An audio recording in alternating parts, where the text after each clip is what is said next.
নমস্কার বন্ধুরা, কনিকাস কিচেনে আপনাদের সবাইকে অনেক অনেক স্বাগত জানাচ্ছি। আজকে আমি আপনাদেরকে আমাদের সকলের প্রিয় স্ট্রিট ফুড চিকেন মোমোর রেসিপি শেয়ার করব। এইভাবে বানালে মোমো হবে ভীষণ সুস্বাদু আর বানানো হবে খুব সহজ। চলুন তাহলে বানানো শুরু করা যাক। সবার প্রথমে একটা মিক্সার গ্রাইন্ডার জারের মধ্যে আমি ছোট টুকরো করে কাটা বোনলেস চিকেন নিয়ে নিচ্ছি। এবার আমি চিকেনগুলোকে একটা পেস্ট বানিয়ে নেব। পেস্টটা যেন খুব বেশি মিহি না হয় সেদিকে খেয়াল রাখতে হবে। একটু গোটা গোটা থাকলে বেশি ভালো লাগবে। আপনারা চাইলে এখানে কিমাও ব্যবহার করতে পারেন, তবে আমি একদম সহজ পদ্ধতিতে দেখাচ্ছি, তাই আমি এটাকে পেস্ট করে নিয়েছি। এবার আমি এটাকে একটা পাত্রের মধ্যে ঢেলে নিচ্ছি। এখন আমি 5টা বড় বড় সাইজের পেঁয়াজ কুচি দিয়ে দিচ্ছি। পেঁয়াজটাকে একদম ছোট ছোট কুচি করে কেটে নিয়েছিলাম।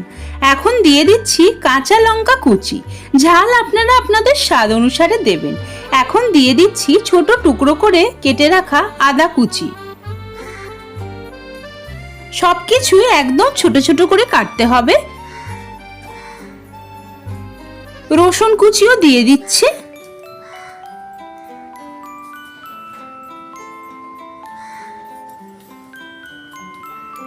এখন দিচ্ছি ধনেপাতা কুচি।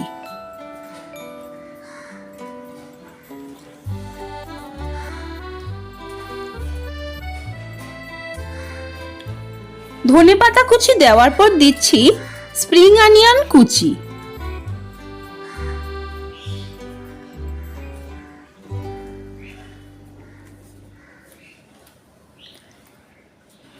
এখন দিচ্ছি গ্রেট করে নেওয়া গাজর।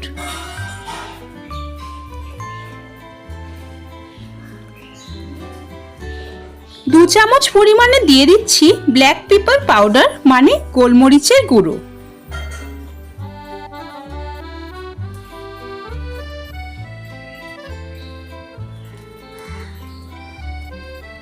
পাত্রটা আমার ছোট হয়ে গেছিল বন্ধুরা, তার জন্য আমি এটাকে একটা বড় গামলার মধ্যে ট্রান্সফার করে নিচ্ছি যাতে মাখতে সুবিধা হয়। আপনারাও একটা বড় দেখে গামলা নিয়ে এটাকে মাখবেন। ছোট গামলা নিলে মাখতে অসুবিধা হবে।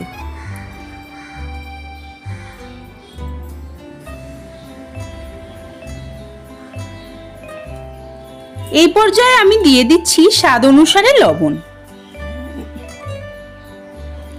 1.5 চামচ পরিমাণে দিয়ে দিচ্ছি ভিনিগার। আপনারা চাইলে এর পরিবর্তে লেবুর রসও ব্যবহার করতে পারেন।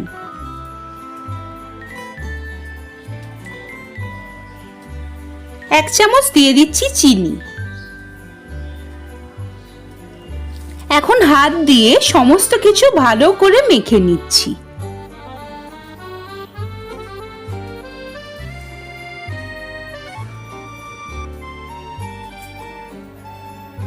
সমস্ত কিছু আমি ভালো করে মেখে নিয়েছি। সবশেষে দিয়ে দিচ্ছি 1/2 চামচ পরিমাণে ডার্ক সোয়া সস। সোয়া সসটাকে দিয়েও ভালো করে মেখে মিশিয়ে নিচ্ছি। মোমোর জন্য ফিলিং আমাদের একদম তৈরি। এটাকে আমি এখন 15 মিনিটের জন্য রেস্টিংয়ে রাখবো। ততক্ষণে আমি ময়দা মাখবো। তার জন্য একটা পাত্রের মধ্যে নিয়ে নিচ্ছি বেশ কিছুটা পরিমাণে ময়দা। 1 চামচ দিয়ে দিচ্ছি রিফাইন্ড অয়েল ময়ামের জন্য। সামান্য একটু লবণও দিয়ে দিচ্ছি এর মধ্যে। এখন হাত দিয়ে শুকনো ময়দাটাকে ভালো করে একটু মেখে নিয়েছি। এবার অল্প অল্প জল দিয়ে, যেরকম আমরা রুটি পরোটার জন্য ময়দা মাখি সেরকমই আমাদের একটা ডাও তৈরি করে নিতে হবে।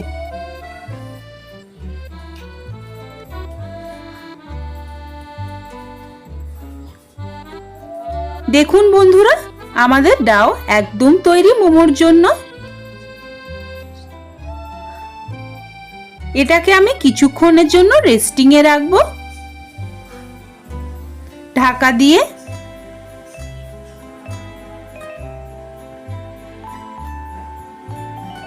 এবার আমাদের ডাও মোমোর জন্য একদম তৈরি। 10 মিনিটের জন্য এটাকে আমি রেস্টিংয়ে রেখেছিলাম ছোট ছোট আকারে। এখন আমি লেচি করে নিচ্ছি। লেচিটা কিন্তু রুটি বা পরোটার থেকে একদমই ছোট ছোট হবে, এমনকি লুচির থেকেও ছোট ছোট হবে।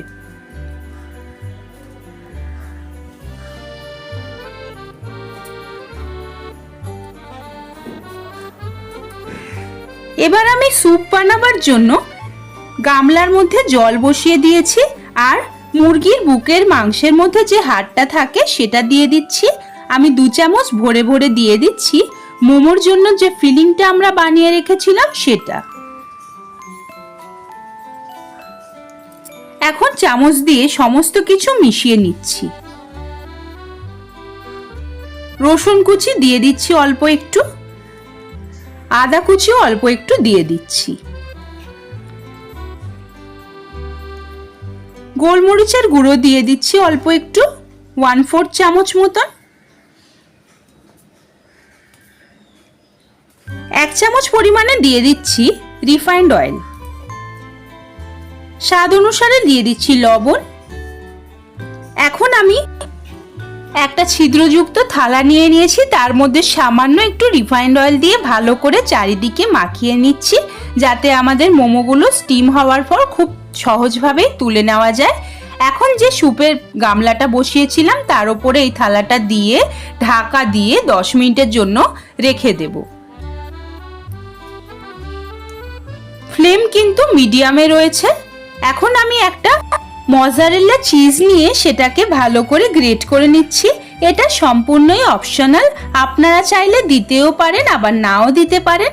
এটা দিলে মোমোটা অনেক বেশি জুসি তৈরি হয়, সেটা খেতে ভালো লাগে। আমি একটু বেশি করেই চিজ দিচ্ছি যেহেতু আমার ভালো লাগে, তবে বললাম না আপনারা চাইলে এটাকে স্কিপও করতে পারেন। সমস্ত চিজটা আমি দিয়ে দিচ্ছি আমাদের মোমোর ফিলিংয়ের মধ্যে। এখন হাত দিয়ে সমস্ত কিছু চিজের সঙ্গে মাখিয়ে নিচ্ছি। সমস্ত কিছু আমি হাত দিয়ে ভালো করে মিশিয়ে মাখিয়ে নিচ্ছি।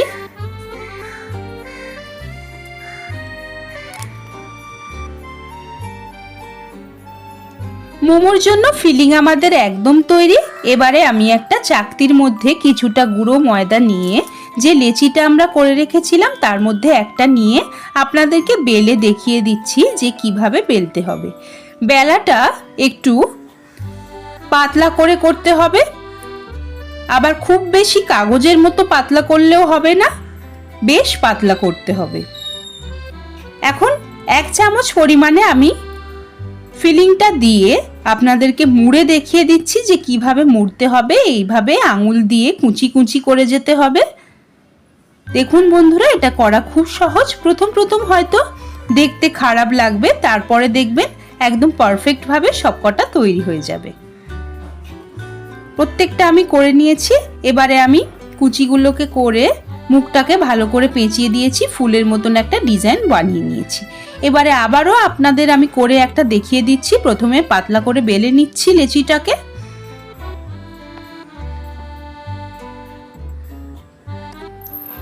এক চামচ পরিমাণে দিয়ে দিচ্ছি মোমোর ফিলিং।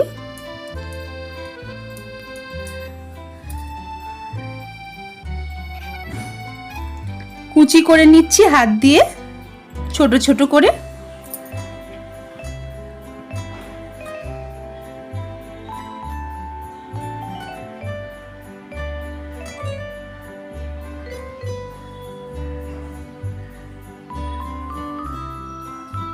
শেষের দিকটাও এইভাবে করে নিলাম। এবার একটু পাকিয়ে দিচ্ছি মুখটা। এই দেখুন বন্ধুরা কি সুন্দর হলো। আবারও একটা করে আপনাদের মুড়ে দেখিয়ে দিচ্ছি কুচি কুচি করে।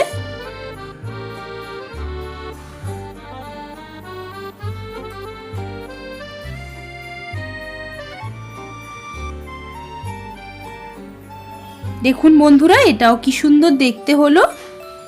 ভালো করে একটু পেঁচিয়ে দিচ্ছি, হয়ে গেছে। প্রত্যেকটা আমি ওই সেম প্রসেসে মুড়ে নিয়েছি। এবারে যে ছিদ্রযুক্ত থালাটা আমরা রেখে দিয়েছিলাম স্টিমে মিডিয়াম ফ্লেমে, তার মধ্যে মোমোগুলো একে একে বসিয়ে দিচ্ছি। নিচে কিন্তু আমাদের চিকেন স্যুপ তৈরি হচ্ছে মোমোর সঙ্গে খাবার জন্য। তার ফ্লেভারটা মোমোর মধ্যে আসবে আর মোমোগুলো আরও বেশি সুস্বাদু হবে। এইভাবে একবার আপনারা বানিয়ে দেখবেন বন্ধুরা, আপনাদের মোমো একদম দোকানের থেকেও বেশি সুস্বাদু হবে। প্রত্যেকটা মোমো আমি বসিয়ে দিচ্ছি থালার মধ্যে, আর থালার মধ্যে তো আগে থেকেই অয়েল গ্রিস করে রেখেছি, মোমোগুলো তুলতেও খুব সুবিধা হবে।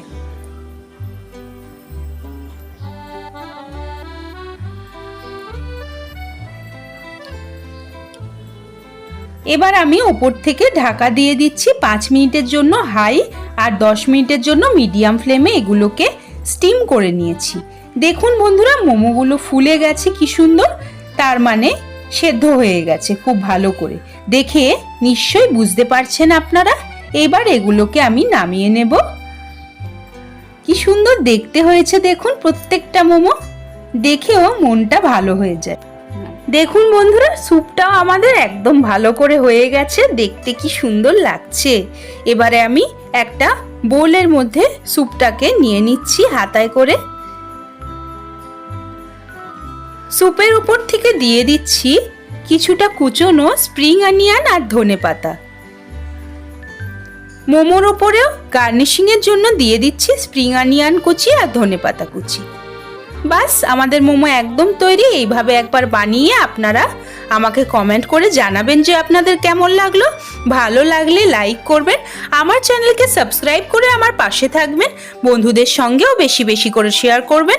আজকের মতন এই পর্যন্তই, আবারও হাজির হয়ে যাব নতুন কোনো রান্নার রেসিপি নিয়ে। সেই পর্যন্ত আপনারা সবাই খুব ভালো থাকবেন ও সুস্থ থাকবেন। ধন্যবাদ।